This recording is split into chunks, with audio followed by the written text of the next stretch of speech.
What's up, Dragon Nation? I'm Rich with Dragon Nation Gaming. Welcome back to Space Engineers. So today what we're doing is something a little bit different. This is not my survival world. We are in the same location, but what I decided to do, the monstrosity that we're building right behind me, is something that I was building in survival, but we were spending so much time on the technical aspects of that build that I didn't really have time for actual survival. And I know some people were getting a little bit irritated because I was spending so much time on it, so I kind of came up with the idea to start a new series on top of the survival series. We're still going to be doing survival, don't worry about that. But one of the things I like doing is tutorials, showing people how things work. Not only that, but I always wanted to start a series where we can showcase some of my viewers' items and what they've built. Many things that we could do with this series, and I think it will be pretty cool, so stay tuned.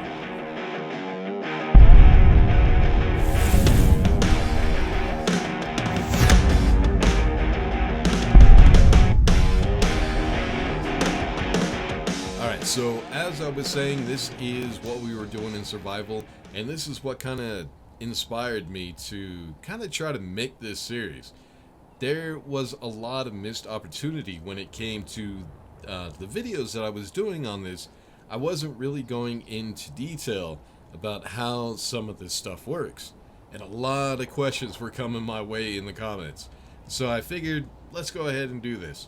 So the first thing we want to go over today in this video is pistons.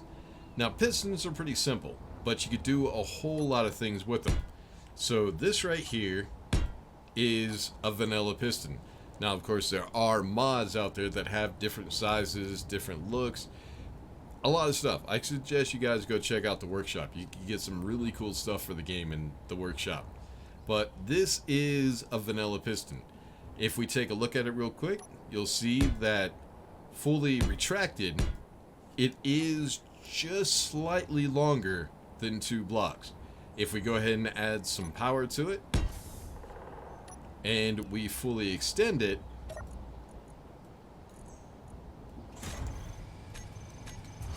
let's see how long it is now. I do believe, can you close please? Thank you. We already have 2, so 3, 4, 5, and 6. So as you see, it's just slightly longer than 6 blocks. So it's something that you really want to keep in mind whenever you're building something, because if you need space more than 6 blocks or you don't have room for the 2 blocks, then you'll have to try something else or dig a little bit deeper. Another thing you want to keep in mind when it comes to the piston is where you can actually place blocks.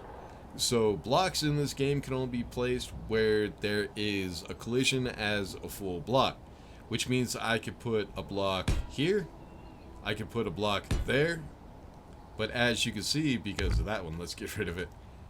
As you can see, if I try to put it right here on the arm, it is red. That's because this arm is not considered a full block, so I cannot connect another block to it. But I can connect it to the head. So we have one on the top, and you could also connect it on the side. There we go. Let's go ahead and put one down here. So another thing you need to keep in mind is anytime you have 2 blocks that are going to collide. Right now, this item right here is considered a separate grid from the main body of the piston. It's called a subgrid, basically. And the reason for that is, in order for this item to move the way that it does, the head has to be considered a separate entity from the body, or it just would not work. That's how the game kind of works a little bit. Another thing you need to keep in mind, if we go ahead and retract that piston, you'll see that right here, this line right here actually tells you that these 2 armor blocks are actually separate entities. They are not connected. So if we go ahead and extend this piston, you'll hear that sound that it makes, and that's letting you know that this block right here is interfering with the body. That's something we call clang. So let's see if we can get it to do it again. Yep, it makes a noise. So anytime you work with pistons, you have to make sure that whatever you're building on the side of it is not actually going to hit the main body, because the problem you'll get is sometimes that main body will be destroyed by whatever block you have connected to it, and then your whole creation is just screwed. So one thing we can't do because of the way you can place pistons is we could put another piston sideways, right like that. But one thing you have to keep in mind is that pistons act as kind of like a conveyor. So what you could do is you can actually pass items from one end to the other. Either way, either up or down. You know this because there's an access point right here on the end. If we go ahead and click on that, if it will let me, and we go into the inventory, you'll notice that it has nothing in the inventory. There's nothing to tell it that it has an inventory. That's because this is not a storage item. Basically what it is just a conveyor that lets items pass through it, whether it's extended or retracted. So if you have a configuration like this, you want to make sure that those access points are connected, which they are not right here if you want to pass items through it. One way we could do that is we add a conveyor junction and then put the piston on the end of that. So now those resources can pass through. So let's go into the control panel real quick and we'll show you the different functions that the piston does have. So right here, toggle block on or off, you can shut that piston off. That's handy whenever you're trying to do a system like the one I have on that monstrosity over there. It actually tells the pistons not to move. If you turn them on, the piston will move. If you turn it off, the piston will not move no matter what you do. So these functions right here I don't really mess with. But this one right here, name, is usually very, very important. This is where you can actually change the name of the piston. It's the best way to organize whenever you have a ton of pistons like we have over there. If I don't name those pistons and I'm somewhere in a facility and I can't quite reach them, I won't be able to tell which piston is which because I didn't name them. So naming your items in this game is very important. I suggest everybody does that. Show on HUD I never really mess with. Custom data. Custom data I guess is something you could change. I don't even know really. I guess you could add mods to it or something. I've never messed with it before. I would recommend just leaving it alone unless you know what you're doing. Safety detach is also something I don't mess with. I don't know if anybody actually does. This one right here is also very important. Share inertia tensor. If we go ahead and read it, it says equalizes virtual masses of connected grids to achieve more stable behavior. So to quite put it simple, what it means is anything that is connected to that piston, you can check off that box for share inertia tensor, and it will make those pistons a little bit more stiff. Especially when you have a setup like over there and you have pistons stacked on top of each other. You would just select them and then turn on inertia tensor, and the pistons will be a little bit more stiff so you can have a lot more weight on them. Vertically, it's not really always a problem. In gravity, it can be. Up in space, not so much. But down here, it's very important to go ahead and turn that on.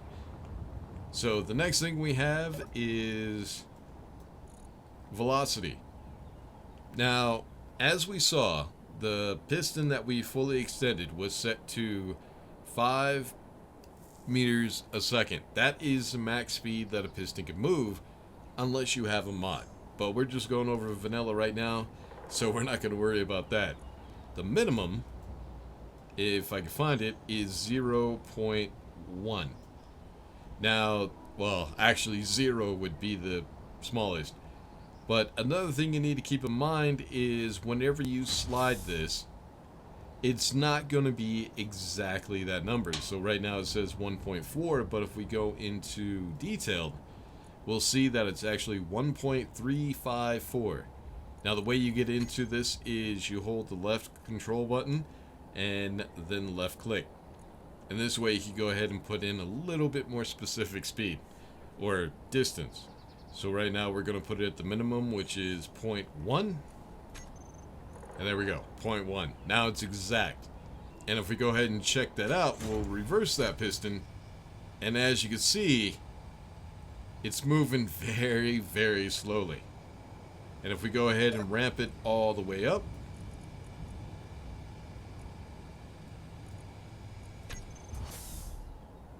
it's already down. So let's go ahead and reverse it. See if we can get out before it does it. There it goes. So as you can see, it's a lot faster.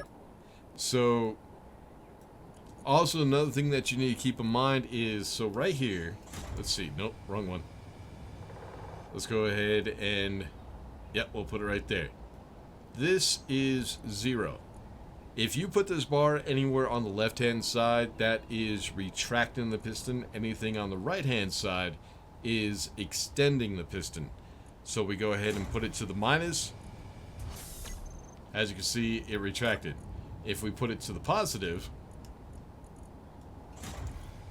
it extends. So another thing that is important to keep in mind is right here on the right hand side, this actually tells you its current position. So if we go ahead and reverse it, you'll see that number go down. It's another thing that you need to keep an eye on, especially when you're trying to set up your pistons as far as distance. So right here we also have minimum, max, and minimum distance. So the max distance is 10 meters. The minimum, of course, is 0. That's fully retracted. Maximum distance is fully extended. Now you can move this bar to tell that piston how far you want it to go. So of course minimum is 0. As you can see, let's actually try to angle this so you can see a little bit better. How about right there? So as you can see, the max distance is 0, so that's keeping it from actually extending. If we go ahead and ramp that up, actually I think I need to reverse, there we go. You can see that I could slowly extend it by moving that bar.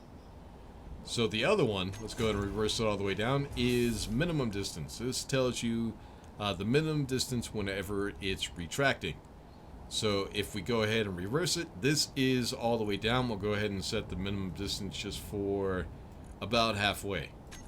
We'll reverse the piston. Oh, did I not change the max? There we go.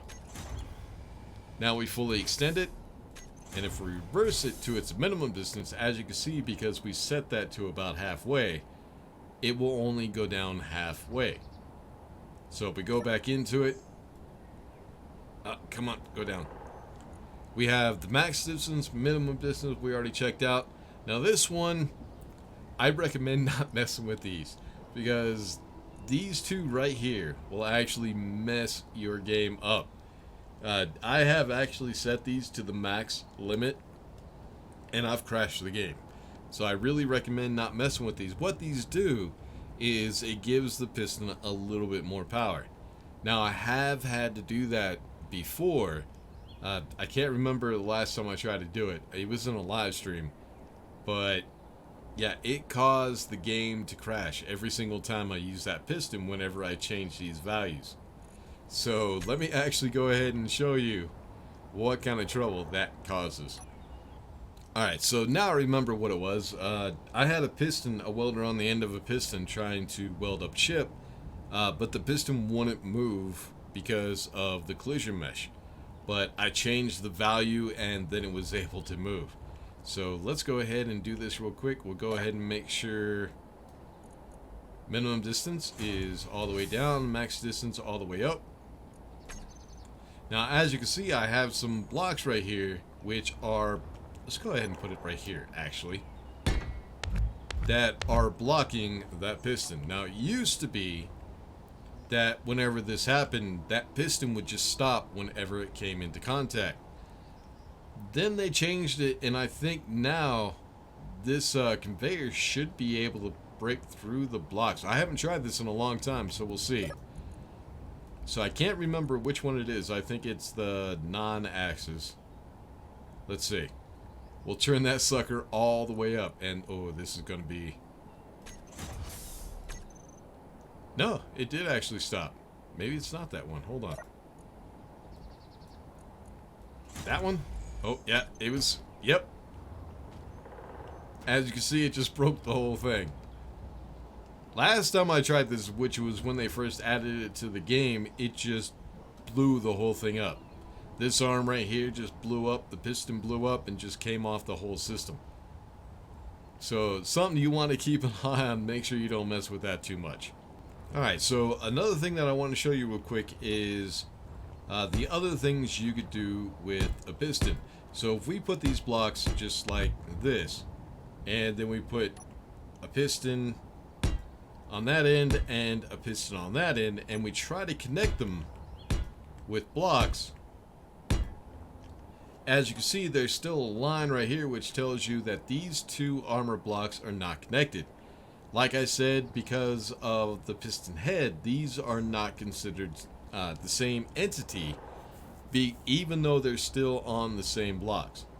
So what we have to do is, if we want to do something like this, we have to figure out how to connect them.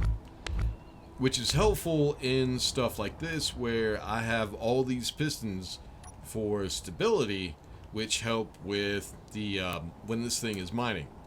Now, one way you could do that is with connectors and merge blocks, but if you want them to be the same entity, the best way to do that is with a merge block. So do I have one selected? Yes, I do. So if we take a merge block, we put it on that piston, and we need another merge block to actually connect like that. So what we're going to do is we're going to go up just a little bit higher, and then go, since it's lined up. Now when I place this block right here, you'll see either this block or those blocks will actually separate. You barely notice it, but it did actually do it. So the collision mesh on this armor block and that merge block actually pushed each other apart. Used to be you wouldn't even be able to put that block in, but they kind of changed that. So next thing we need to do is, we will not be able to put that merge block in right now because there's no room. So we need to go ahead and extend this piston. We'll go ahead and reverse it real quick. Do I have power? I don't have power on it. There we go. So now that we have it lifted, we can actually go ahead and place that merge block. Make sure that it is pointed the right way. And now we go ahead and reverse that piston, and as it retracts, you'll see the color on these merge blocks, these little lights right here, will change color, letting us know that they're about to connect, and when they are green, they are connected. And there we go. Now these two pistons are considered the same entity. But if we take away one of these blocks, let's try that one. These are no longer the same entity. If we try to put a block right here, you'll see they spread apart and we still have the line. So what we got to do is we got to make sure that we set up something so that way the connection is permanent. So if I go ahead and put the merge block back on, that's the reason I have these blocks right here. So let's go ahead and re-extend that piston. Now we can go ahead and put the merge block on now that we have room. And then we'll retract the piston.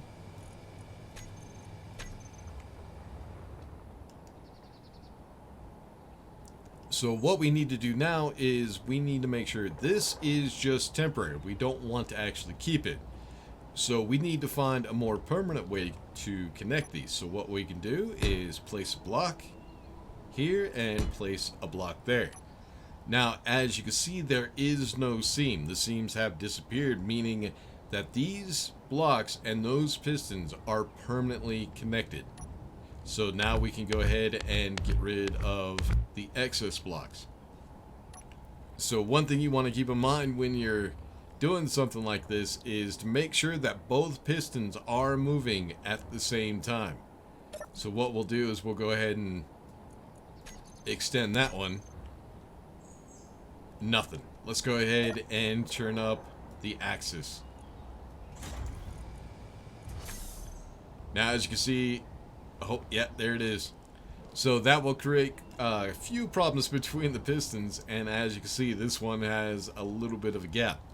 That's kind of a little bug. This piston is still connected, which is why that piston doesn't continue. But sometimes this will break the piston to where it will no longer work. So what we can do is go ahead and extend that one. And as you can see, now they move together. And it's a stronger, more stable way of doing something like a door. But as you can see, we already broke that piston, so we still have that gap. So one thing we can do with pistons, now that I've showed you that, is we can do a system like this one, which is extremely complicated. As you can see, there are a number of pistons in this. So the way I've done this before is I just had these 3 pistons right here, and that was when I was actually going vertical, because this thing would actually, it was an automated tether builder. It would build a tether that would go all the way up into space. So I was going vertically, so I didn't have to worry too much about weight. So I only have these pistons right here. But since we are now horizontal, yeah, vertical, up and down, horizontal, yeah, sideways. And we're going to have a lot of weight on the front end with these drills, and at some point this is going to be filled up with resources. We're going to have a little bit of weight, so we have a few more pistons to help with that extra weight. The more pistons you have, the better it will be. If I actually, well, let's see what happens. If I get rid of that piston, you'll see it move just a little bit. Now if I get rid of this one, and you can see it shaking just a little bit. And if we actually go ahead and extend all of these pistons, so let's see if we can find them. I think it's, which is a piston lift. If we go ahead and reverse those, okay, they're kind of slow. Let's go ahead and, oh, see, check it out, they're a little bit bouncy, and as you can see, we are separating those pistons, which means those pistons are probably going to break. And I even have inertia tensor turned on. So this right here is something that would happen that would actually cause your whole creation to blow up. That's why you need to make sure that it is slow when you have pistons stacked like this. But if we go ahead and get rid of this one and spawn another one in and keep those connected, we'll see how that works out. So all we're going to do is we're going to put all the speeds up to max. And as you can see, there's a whole lot less shake. That's because we have a lot more pistons. And as you also can see, there are no gaps in between the piston heads or the piston body. That's because we have a few more pistons that are taking the weight and the shock from how fast they were moving. So, of course, more pistons means it will be more stable. So, as I showed you in the beginning, these pistons are just a tiny bit longer than a full block. Something you really need to keep in mind when you're trying to do 3 pistons stacked on top of one another. So, the way to get around that, I'll go ahead and show you real quick. If we go ahead and come out, let's just go ahead and get rid of these. We don't need them. Also, another thing you need to keep in mind, I almost forgot. Let's go ahead and get rid of these. If we go ahead and build another piston real quick. Now, as you can see, if we get rid of the body, the head is still there. So, not only do you have to grind each one down, when you're actually building a piston in survival, you have to weld both the body and the head up. Always keep that in mind. Don't forget to weld up the head, or the piston will break down and just go kaput. But anyways, so we're wanting to stack a bunch of pistons together, but as we see, they're just a little bit too long for the block. So what we'll go ahead and do is, I'll try to do it just like I do over there. What we have is conveyor junction, and then we have 3 pistons stacked on top of each other. Let's go ahead and rotate so that they match. Now what we need to do with these, let's go ahead and put this with a merge block. There we go. What we need to do is we actually need to figure out the distance with those pistons, so that way this merge block would that merge block would meet up with this one. As you can see, if I bring up a block, they don't match right now. Now the problem we have at this point is we cannot make these pistons any shorter because they're fully retracted. So what we have to do is we have to add another block. So if we put it right there, now all we have to do is extend just one piston, just to make sure that it matches up with that. I have no idea what that would be. Let's go ahead and see. I think what that is the minimum distance when it's fully retracted. I think that would be 2. So we'll go ahead and set that for 2. We will reverse the piston, keeping an eye on the right hand side over here until it reaches 2, and then we will reverse it. Now let's see if it actually matches up. Yeah, it matches. It's not 100% perfect, but it's still pretty good. So the next thing we need to do is we need to figure out the length for maximum distance. So what we'll go ahead and do is we will extend the 3 pistons. Let's also go ahead and change the speed on them as well, make them a little bit faster. So extend. Okay, I think that will be good.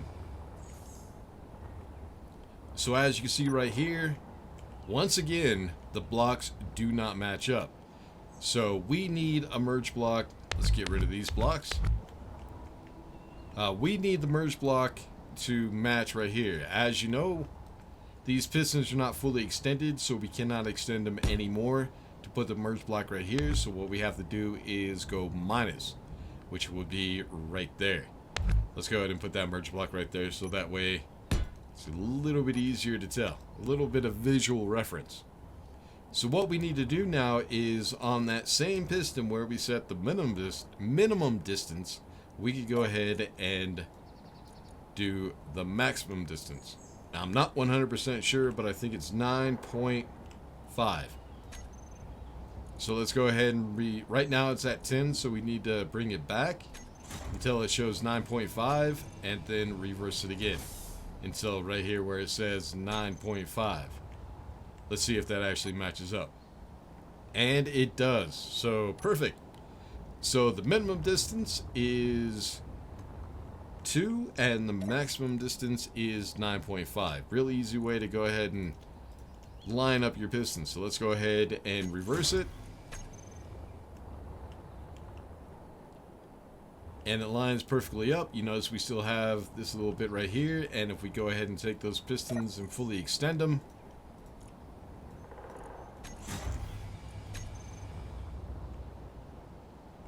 and there we go, matches right up. So now you don't only have to do this with 3 pistons. Of course, you could add more pistons, you could add or take away pistons if you wanted to, but keep in mind that the more pistons you have, the more unstable your creation will be. I created this a long time ago, and I kind of found that 3 pistons seems to be the perfect spot. Any more than that, and the whole thing becomes a little bit too wobbly. Alright, so that's about it. Just a bunch of stuff that you need to know about pistons. They're not that complicated, but you can still do a whole lot of things with them. I recommend actually going on the Steam Workshop and checking out some of the stuff people do with pistons. A lot of people don't like to use them because of some of the problems that they do create, but sometimes it's the best option. You can do some really creative stuff with it, and the fact that you can actually pass resources through them makes them very, very useful. But as for this episode, I think we went through pistons enough. 30 minutes of nothing but pistons, I think that's plenty. But we still have a lot to go over. There is still a lot more blocks in Vanilla Space Engineers that we can do these little tutorials on. Of course, I'll see how everything goes to see if people actually like these videos. If so, we'll keep going with it. I do have a lot of people that actually gave me the link to the Steam Workshop for their items. So at some point we will go ahead and do some spotlights for viewer creations and see what everybody else is doing. But we'll worry about that in the next episode. Until then, make sure to like and subscribe, all that good stuff. I'll see you all in the next one. Peace.